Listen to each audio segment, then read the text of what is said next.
സുഹൃത്തുക്കളെ നമസ്കാരം. നമ്മൾ കടലമാവ് ദോശ, ബേസിൻ ദോശയാണ് ഉണ്ടാക്കുന്നത്.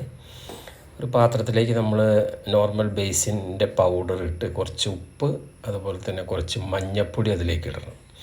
പിന്നെ കുറച്ച് മുളക് പൊടി അതിട്ട് കഴിഞ്ഞിട്ട് ആദ്യം നമ്മൾ കുറച്ച് വെള്ളം ഒഴിച്ച് കൊടുക്കുക.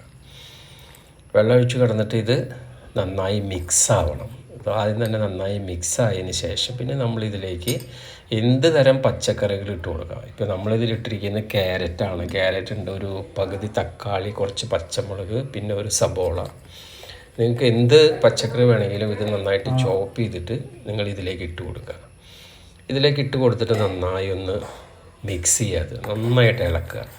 അല്ലെങ്കിൽ വേണമെങ്കിൽ മിക്സിയിലടിക്കാം, മിക്സിയിലടിച്ച് ഒന്നും കൂടെ നല്ല സൂപ്പറാകും.